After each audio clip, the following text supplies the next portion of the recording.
Bonjour à tous. Donc, je suis Timothée Jacquesson, je suis anatomiste et neurochirurgien à Lyon. Et je remercie les organisateurs de m'avoir invité et de m'avoir donné ce cadeau empoisonné de vous parler de l'anatomie du nerf vague. Puisque, en effet, quand j'ai essayé de regarder ce qui existait déjà comme présentation pour ne pas partir de rien ou d'en parler avec mes collègues, il n'y avait rien. Et donc, il a fallu improviser un petit peu, et mon propos aujourd'hui, c'était de pouvoir expliquer peut-être les relations qu'on peut retrouver entre le nerf vague, la stimulation parasympathique et l'auricule. Donc, je vais vous parler un petit peu de cette anatomie-là. J'ai utilisé voilà, les sources que vous connaissez peut-être déjà, le caminal Netter, peu importe. Et l'idée, c'est de faire le lien entre le nerf vague et toute la complexité de son innervation, à la fois motrice, sensitive, végétative, et l'auricule que vous stimulez en pratique quotidienne.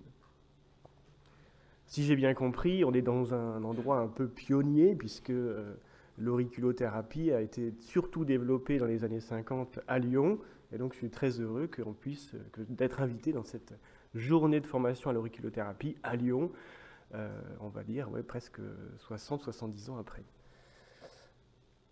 On va essayer de décrire le trajet du nerf vague avec une systématisation qui est très anatomique, et ça sera le côté un peu scientifique de la matinée, en partant des noyaux du nerf vague dans le tronc cérébral et en essayant de descendre le long du trajet du nerf vague, à la fois dans la base du crâne, le cou, le médiastin et l'abdomen.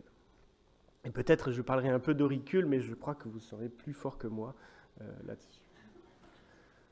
Alors je voulais commencer aussi cette présentation sur le nerf vague pour dire qu'effectivement il porte bien son nom, le nerf vague. C'est un peu flou, quoi, finalement. Il a eu plusieurs noms, cardio-pneumo-entérique, nerf cardiaque, nerf parasympathique, nerf pneumogastrique. On ne sait plus très bien comment il s'appelle, simplement il a gardé le nom de nerf vague, puisqu'on ne peut pas le nommer par la région qui l'innerve, puisque ça innerve tous les étages, depuis le larynx jusqu'à l'abdomen. Donc un territoire d'innervation extrêmement étendu, jusqu'au pelvis. Une fonction mixte, alors les nerfs mixtes, vous vous rappelez, c'est des nerfs qui sont à la fois moteurs, sensitifs et végétatifs. Et donc sa motricité sur le nerf vague, ça sera, j'y reviendrai un petit peu, mais principalement le larynx et le pharynx pour une partie de la déglutition et la phonation. Sur le plan sensitif, c'est également principalement cette région du carrefour aérodigestif, et sur le plan végétatif, c'est beaucoup plus étendu, le cœur, les vaisseaux, le système pulmonaire, digestif et les systèmes endocriniens. Donc si on repart du départ, on va dire que le nerf vague appartient au nerf crânien et que c'est le nerf crânien numéro 10, alors on parle de paire crânienne puisqu'il y en a un de chaque côté, mais qu'effectivement c'est le nerf 10. Alors si je retrouve un peu la souris, non je ne retrouve pas la souris, mais c'est celui qui est donc en bas à droite et qui va émerger à la base du cerveau pour aller innerver le territoire dont on va décrire un petit peu le trajet. Je vous fais juste ce petit rappel sur le nerf vague dans son environnement anatomique avec la base du crâne et se rappeler que effectivement à la base du crâne on a tous les nerfs crâniens qui vont, après avoir émergé du tronc cérébral, sortir, traverser les foramens et se distribuer à la fois à la face, au cou et à l'ensemble du corps. Enfin, surtout à la face et au cou pour la plupart des nerfs crâniens, et peut-être le 10, c'est celui qui est le seul à vraiment descendre un peu plus bas dans l'ensemble de l'espace thorax, abdomen, pelvis. Si on repart du début, on repart des noyaux des nerfs crâniens, donc des noyaux du nerf vague, il y a des noyaux moteurs et sensitifs. Alors c'est un peu compliqué au niveau du tronc cérébral. Vous savez que c'est quand même une gare de triage assez fantastique, avec toutes les informations sensitives et motrices qui à la fois descendent, qui remontent. Tout ça se croise au niveau du tronc cérébral. Et on a les nerfs crâniens qui vont avoir un noyau chacun aura un ou plusieurs noyaux qui se distribuent de manière très particulière. Alors, on décrit des colonnes de noyaux de nerfs crâniens au niveau du tronc cérébral. Bref, c'est un petit peu compliqué, mais je vous ai entouré en rouge et en bleu les noyaux moteurs, le noyau ambigu, le noyau dorsal du vague, et les noyaux sensitifs, le noyau solitaire et le noyau spinal du trijumeau qui est également impliqué dans la part sensitive du nerf vague. Donc ces noyaux qui sont au niveau du plancher du quatrième ventricule, on est vraiment sur la partie postérieure du tronc cérébral, à l'étage de jonction entre ce qu'on appelle le pont et la moelle allongée, que vous avez connu sous forme de protubérance et de bulbe, mais maintenant il faut parler en nouvelle nomenclature anatomique, alors je vais essayer d'être moderne. Et finalement, donc, à cette jonction pontomédulaire, à l'arrière du tronc cérébral, on retrouve ces noyaux moteurs et sensitifs du nerf vague. Et si on continue le trajet, donc on a parlé de l'origine réelle des noyaux du nerf vague, ces 4 noyaux vont se regrouper et avoir un trajet antérolatéral pour émerger dans un espace qui est assez complexe, qui est l'angle ponto-cérébelleux, et ils vont émerger à cet endroit en étant tout à fait regroupés avec toutes les fibres des 4 noyaux se regroupent pour former un nerf vague. Alors ce n'est pas tout à fait un nerf vague parce que si on regarde une vue du tronc cérébral, on a l'émergence du nerf vague dans l'angle ponto-cérébelleux. Vous voyez donc le pont. Je ne sais pas si je peux pointer. Ah oui, si je peux pointer. Voilà, c'est pas mal. Donc le pont, la moelle allongée et cette région de l'angle ponto-cérébelleux qui est assez riche. Vous voyez qu'on a le nerf trijumeau qui émerge ici, le nerf abducens qui émerge ici, le paquet acoustico-facial et les nerfs qu'on dit mixtes. Les nerfs mixtes en général, c'est le 9, le 10 et le 11. Le 9, il est tout seul, alors que le 10, si on revient ici, le 9, il est tout seul, et le 10, pardon, le vague, il a donc 8 à 10 radicelles. Donc c'est plusieurs petites radicelles, ou c'est plusieurs petites fibres, ou groupes de fibres qui émergent dans cet angle ponto-cérébelleux, qui vont se regrouper en un nerf vague. Et puis le 11, qui s'appelle donc le nerf accessoire, avant c'était le nerf spinal, mais ce nerf 11, il a 2 branches, comme vous pouvez vous en rappeler. Il a une branche spinale et une branche qu'on dit bulbaire, qu'on devrait appeler branche médulaire, qui se rejoignent. Et donc le 9, le 10 et le 11 vont rejoindre le foramen jugulaire. Voilà une autre vue. Ça, c'est des photos d'un anatomiste américain que j'estime beaucoup, M. Roton, qui fait des magnifiques dissections du tronc cérébral. Et je trouve que c'est toujours intéressant de voir la vraie anatomie et non pas un schéma de dessin, où au final on ne comprend plus rien. Mais voilà la vraie anatomie et voilà comment se distribuent les nerfs crâniens à l'émergence, à l'origine apparente du tronc cérébral. On reconnaît ce bombement sur la face latérale de la moelle allongée qu'on appelle l'olive. On en reparlera un petit peu. Et puis ce regroupement de lamelles cérébelleuses juste latéralement dans l'angle ponto-cérébelleux qu'on appelle le flocculus. Vous connaissez peut-être déjà très bien tout ça. Donc on voit très bien ces radicelles, le 9 qui est tout seul et les 8 à 10 radicelles qui émergent du sillon rétro-olivaire pour aller rejoindre le foramen jugulaire. Donc le foramen jugulaire, un des nerfs crâniens, un des foramens de la base du crâne, dans lequel passent plusieurs nerfs crâniens. Et finalement, vous savez qu'il a une forme un petit peu particulière, un peu en forme de double de 8, avec une partie qu'on appelle la pars nervosa, une autre partie qu'on appelle la pars vasculaire, puisque dans le foramen jugulaire, on va avoir le regroupement des nerfs 9, 10 et 11. Voilà, c'est une vue de la base du crâne. À l'intérieur, on retrouve le foramen magnum. Ici, c'est l'arrêt de pétreux supérieur, le méa acoustique interne, le sillon du sinus sigmoïde, portion sigmoïde du sinus latéral, et puis le paquet acoustico-facial, et finalement le nerf 9, 10, 11 qui vont être dans la pars nervosa du foramen jugularis, avec juste en arrière la pars vasculaire. Ce qui est intéressant, c'est de se rendre compte en fait que juste dans le foramen jugularis, on a un premier ganglion, le ganglion supérieur du nerf vague qui est déjà dans le foramen jugularis. Voilà d'autres vues anatomiques. C'est cette image de double de 8 avec une partie postérieure, alors l'arrière est ici, là, le postérieur ou le sinus sigmoïde qui traverse la base du crâne, et une partie antérieure avec le 9, le 10 et le 11 qui se jettent, et le 10 donne tout de suite, très vite, son premier ganglion supérieur du vague. Et puis il traverse la base du crâne et on se retrouve sur une vue compliquée puisque c'est une vue inférieure de la base du crâne, et c'est juste une vue inférieure où on n'a pas besoin de retenir tous les foramen, simplement pour se rappeler que le foramen jugulaire, il est ici, donc il est quand même très profond et juste en avant et latéralement par rapport au foramen magnum, et que vous avez le processus styloïde qui est ici, qui est vraiment une dent hein, qui peut être très très allongée et qui va se retrouver juste latéralement au foramen jugulaire. Donc le nerf vague traverse le foramen jugulaire et descend dans le cou. Alors dans le cou, là il y a beaucoup de branches cervicales un petit peu complexes, et là on aura les premières collatérales, mais j'y reviendrai après. Tout de suite après le foramen jugulaire et son premier ganglion supérieur, on a le ganglion inférieur du vague, et puis le vague va traverser assez verticalement dans le cou, il descend dans l'angle dièdre entre l'artère carotide interne et la veine jugulaire interne.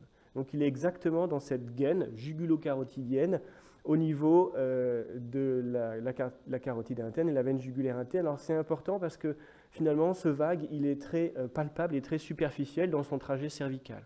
Et vous avez tous entendu parler, peut-être même vous le faites dans votre pratique, quand on masse le glomus carotidien hein, dans cet endroit-là, donc le glomus c'est la jonction entre la bifurcation carotidienne entre l'artère carotide externe et interne, on déclenche une bradycardie. Donc on a déjà des connexions parasympathiques à cet endroit-là. Donc le nerf descend dans cette gaine jugulo-carotidienne, très verticale, et on va le suivre un petit peu plus loin. Voilà, si on fait une coupe axiale, transversale du cou, c'est pour se rappeler un petit peu les repères anatomiques. Finalement, je vous ai dit que c'était très superficiel.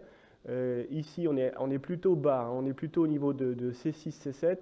Donc, si on faisait une coupe un peu plus haut, au niveau de C4, on aurait exactement la bifurcation carotidienne. Mais ici, au niveau de C6, ce qu'on comprend bien, c'est le trajet du nerf vague qui est exactement dans l'angle dièdre entre la veine jugulaire interne et l'artère carotide commune. Il descend dans cette gaine avec des rapports étroits avec d'autres structures cervicales superficielles. On a l'axe œsotrachéal en dedans avec la thyroïde que vous voyez en violet ici.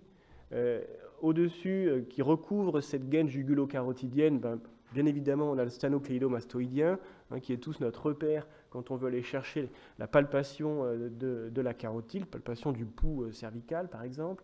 Et puis, juste en arrière de cette gaine jugulo-carotidienne, on va avoir la chaîne sympathique cervicale, donc les petits nerfs qui sont ici et qui sont posés sur la ponévrose cervicale profonde qui englobe les muscles longs du cou. Voilà, ça c'est intéressant parce que finalement, quand on va, nous en chirurgie, aller aborder une hernie discale cervicale, on passe exactement dans cet axe, en écartant l'axe jugulo-carotidien et œsotrachéal, en ouvrant les différentes aponevroses cervicales superficielles, moyennes et profondes. Et donc on peut être amené aussi à mettre en place un stimulateur du vague, hein, on en avait parlé en introduction. Quand on met un stimulateur électrique du vague, on le met à cet endroit-là, on vient disséquer le nerf vague, mettre en place le stimulateur, et vous savez que notamment ça agit dans la réduction des crises d'épilepsie. Alors encore une fois, mécanisme physiopathologique compliqué à comprendre, mais ça joue sur l'épilepsie, et puis probablement ce qui avait motivé cette réunion lors de votre rencontre de l'année dernière, c'était qu'il y a eu à Lyon la mise en place d'un stimulateur du vague chez un patient comateux qui s'est réveillé un peu plus. Bon, c'est discutable, le patient ça n'a pas marché après sur le long terme. En tout cas, c'est intéressant de voir qu'il se passe des choses lorsqu'on stimule le nerf vague, des choses qui nous dépassent, puisqu'on a une stimulation notamment de la conscience. Donc ça peut paraître étonnant, mais ça explique peut-être certaines choses, notamment que vous pouvez constater en auriculothérapie. Alors le nerf vague continue de descendre à la base du cou, et il va entrer au niveau de l'orifice supérieur du thorax, et il est dans cet endroit, dans une situation que vous connaissez bien, toujours dans cet angle diède entre la veine jugulaire interne et l'artère carotide commune. Et là, il va y avoir un trajet un petit peu différent entre la droite et la gauche, parce que, comme vous le savez, les gros vaisseaux sont différents. Au niveau de l'arc aortique, après, à l'émergence du cœur, la crosse de l'aorte va donner une artère, un tronc artériel brachiocéphalique, et du côté droit, et du côté gauche, on a une artère carotide commune et une artère subclavière.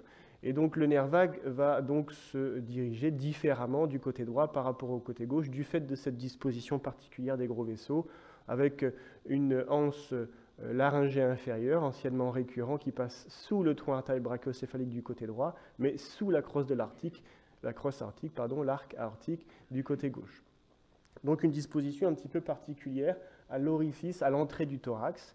Et puis dans le médiastin, on est sur un trajet encore un peu particulier, une petite différence droite-gauche, mais globalement, le nerf vague du côté droit ici et du côté gauche là, il est caché. Il va se retrouver en situation juste en arrière de l'arc aortique et de la bronche souche de chaque côté, des bronches principales. Latéralement, on aura l'œsophage et la trachée, médialement, l'œsophage et la trachée, et latéralement, la plèvre et les poumons. Et si on descend un petit peu, c'est là que le nerf vague va commencer à devenir thoraco-abdominal, puisque les deux nerfs vagues qui avaient un trajet particulier du côté droit et du côté gauche vont se regrouper autour de l'œsophage, juste avant que l'œsophage s'ouvre dans l'estomac.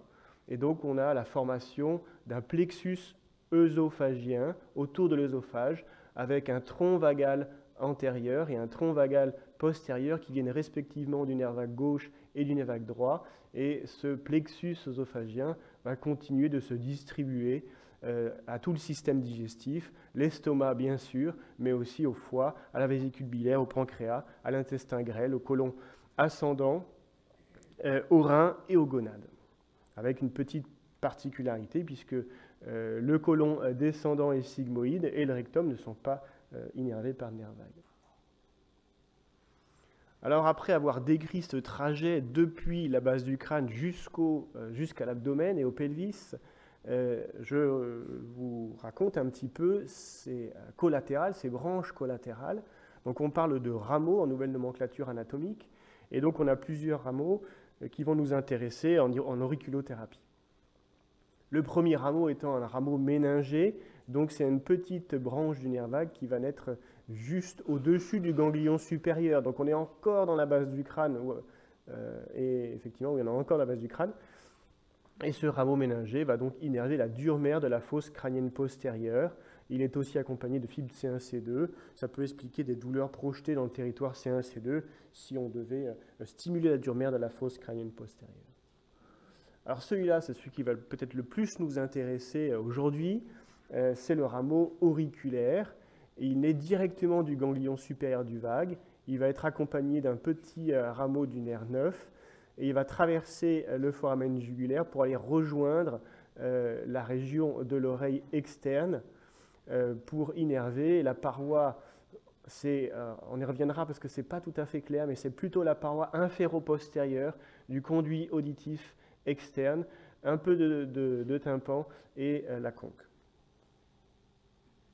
Le rameau pharyngien, donc là, c'est assez simple. Il y a un petit rameau qui va donc dans la région du pharynx pour aller innerver le muscle du voile du palais et les muscles constricteurs du pharynx. C'est pour ça que le nerf vague est impliqué dans une partie de la déglutition, le premier temps pharyngé. Bien sûr, il y a des rameaux qui se distribuent au glomus carotidien qu'on voit plutôt ici en haut.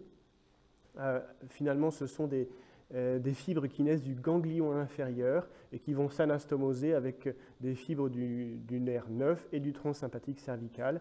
Vous savez qu'au niveau du glomus, il y a donc des barorécepteurs et des chémorécepteurs qui permettent l'adaptation de la pression artérielle et l'adaptation aussi de l'équilibre acido-basique du sang. Il y a des nerfs cardiaques cervicaux qui émergent du nerf vague pour aller innerver donc le cœur à la fois sur le plan ortho et parasympathique. Et puis les nerfs laryngés, à la fois supérieurs et inférieurs. Le laryngé inférieur, c'est donc le récurrent. J'ai déjà expliqué la différence, là c'est sur une vue postérieure, entre droit et gauche. Donc ici c'est une vue postérieure, ici on est du côté droit. Le nerf vague dans l'angle dièdre entre l'artère carotide interne et la veine jugulaire interne. Ici au niveau du glomus, avec les plexus sympathiques. Il vient dans l'angle dièdre et il continue ici en arrière de la veine cave supérieure et il envoie son anse, son nerf laryngé inférieur, alors que du côté gauche, il a le même trajet au début, mais il passe sous l'arc aortique. Donc nerf laryngé inférieur, principalement moteur sur les cordes vocales et sensitif sur une partie de la muqueuse laryngée, alors que le laryngé supérieur, c'est principalement la muqueuse laryngée, le dos de la langue et l'épiglotte. Vous voyez que c'est assez complexe. Hein, on a un trajet compliqué, à la fois base du crâne, cervical, médiastinal, thoracique, abdominal, pelvien, et que la fonction du nerf vague, elle est également riche. Alors on a ici un exemple de l'innervation multiple qu'on peut avoir au niveau de certaines régions, notamment au niveau du pharynx. Et vous voyez ici, alors c'est peut-être pas assez gros, et j'aurais dû le grossir un peu, mais que le nerf vague va innerver une partie du dos de la langue et de la muqueuse laryngée, mais en combinaison finalement avec le trijumeau, le glossopharyngien, principalement. Donc c'est une notion importante. Si on devait résumer les choses, on dirait que la motricité du nerf vague, c'est principalement la phonation et une partie de la déglutition, c'est le temps pharyngien, c'est-à-dire ce qui nous permet, avec la langue, de basculer le bol alimentaire en arrière et passer le carrefour aérodigestif, passer de l'oropharynx au laryngopharynx, le premier temps de la déglutition et la phonation. Et puis la sensibilité, c'est l'auricule, on va y revenir, et une partie de la muqueuse pharyngée-laryngée, notamment le réflexe de toux, c'est le nerf vague. Peut-être que vous avez déjà eu affaire à ce réflexe dans votre pratique. Alors les fonctions végétatives, donc c'est du parasympathique, et ces fonctions végétatives vont impliquer les muscles lisses, mais tous les muscles lisses, à la fois les muscles lisses digestifs, donc c'est le péristatisme, c'est la progression du bol alimentaire au niveau de l'estomac, de l'intestin grêle, du côlon droit et transverse, mais pas le côlon gauche et le rectum, comme je l'avais dit. Les autres muscles lisses, c'est au niveau des glandes, justement, et il y a des muscles lisses dans tous les petits conduits de sécrétion des différentes glandes exocrines, notamment. Je parle du pancréas, et donc finalement, ce nerf vague va stimuler la sécrétion hormonale et enzymatique. Voilà. Certaines hormones, certaines enzymes pancréatiques. La bronchoconstriction, le ralentissement de la fréquence cardiaque. Et donc, voilà, c'est la fonction parasympathique en premier lieu. Et c'est peut-être ça le plus important dans l'auriculothérapie, puisque le système parasympathique, c'est le système stimulé pour les situations de repos. Et peut-être aussi un lien avec notamment la douleur. Donc avec, enfin ça c'est peut-être plus vous qui en parlerez dans les topos suivants de la journée. Quand on a une atteinte du nerf vague, je voulais un petit peu revenir là-dessus, puisqu'on a parlé des collatérales, du trajet, des différents endroits anatomiques où on peut retrouver le nerf vague. Qu'est-ce qui se passe quand le nerf vague est coupé ou paralysé? C'est une bonne question. Si on regarde d'un point de vue strictement ORL, je ne vous parle pas du parasympathique, on va avoir, si l'atteinte est unilatérale, une dysphagie, difficulté de déglutition, ça c'est logique. Une dysphonie qui va être bitonale aiguë si c'est unilatéral parce qu'on n'a qu'une seule voix, une seule corde vocale qui peut vibrer, et une voix très voilée et rauque si l'atteinte est bilatérale avec une dyspnée dans ces cas-là, puisque si l'atteinte est bilatérale, on peut vraiment, on peut plus respirer puisque les cordes vocales sont en position fermée en permanence. C'est pour ça que l'atteinte bilatérale et centrale du 10, elle est mortelle, notamment sur la dyspnée, mais aussi du fait des connexions avec les centres cardiaques et respiratoires. Donc si l'atteinte est unilatérale, dysphagie, dysphonie, abaissement et déviation du voile des palais avec l'uvule du même côté de la lésion. Donc ici, c'est une atteinte unilatérale du nerf vague côté droit. Dyspnée, j'en ai parlé, et perte du réflexe de bâillement. On pourrait rajouter perte du réflexe de toux, notamment lors de la stimulation de la muqueuse laryngée. Alors ça, c'était peut-être un petit clin d'œil. C'est peut-être vous qui serez plus performant que moi pour répondre à cette question.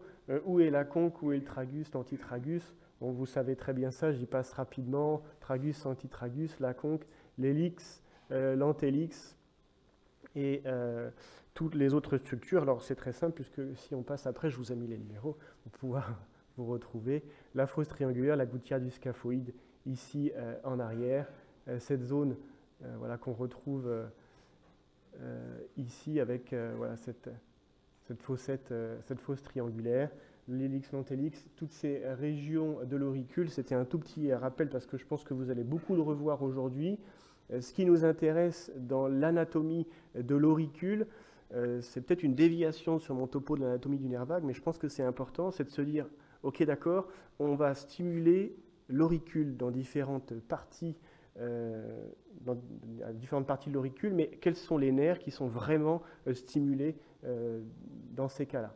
Et ce qu'il faut comprendre, c'est que l'auricule, ce n'est pas simplement le nerf vague, mais c'est une partie du nerf 5. Et donc, le nerf 5, le nerf trijumeau, envoie une petite branche auriculo-temporale, le nerf auriculo-temporal, qui va s'occuper de la vascularisation de la partie supérieure de l'auricule. Donc ça, c'est la première chose. Si on regarde ce schéma, c'est la partie qui est grisée ici. Ça, c'est globalement du nerf auriculo-temporal, branche du trijumeau. Si on s'intéresse à la partie postérieure de l'auricule, on est plutôt sur des branches du plexus cervical, C2, C3, partie postérieure et inférieure de l'auricule, donc postérieure et puis le lobe de l'oreille. Alors que si on va s'intéresser à la conque, au tympan et au conduit, conduit auditif externe ou le MEA, c'est la même chose. Avec une petite variation sur le porus, on a une vascularisation plus complexe. Ce qu'il faut retenir, c'est que si on regarde la partie postérieure du conduit auditif externe, en fait, on va avoir le 7 qui s'occupe du tympan et du conduit auditif externe dans sa partie postérieure. Alors que le 10 s'occupe de la conque et de la partie inférieure du conduit auditif externe. Donc on a, si on résume, l'auricule c'est du 5, du plexus cervical, et puis la conque et le conduit auditif externe, c'est un peu de 7 et un petit peu de 10, et même encore un peu de 5 en avant. Donc ça, c'est vrai que ce n'est pas évident, et la question était de savoir évidemment qu'est-ce qu'il y a comme lien entre le placement de ces électrodes et ce trajet complexe du nerf vague qu'on a vu à la fois cervical, médiastinal, thoraco-abdominal, pelvien.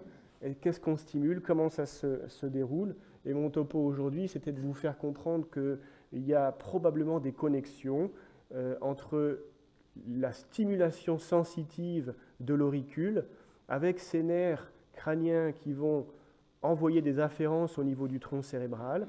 Et on a vu que les noyaux des nerfs crâniens étaient à la jonction entre le pont et la moelle langée sur la face postérieure du tronc cérébral, et que ces noyaux des nerfs crâniens, le noyau du vague, il est ici, noyau moteur et noyau sensitif, ils sont en fait très proches, ces noyaux des nerfs crâniens, et des noyaux du 7, du 5 et voilà, du 7, 5 et 10. Et donc peut-être que l'explication physiopathologique, peut-être qu'on en reparlera plus tard, mais elle est exactement ici, elle est dans cet aller-retour entre une afférence sensitive au niveau de l'auricule, le regroupement des informations au niveau du tronc cérébral avec l'intégration des informations et le redépart d'informations efférentes plutôt vers le système végétatif parasympathique via le nerf vague.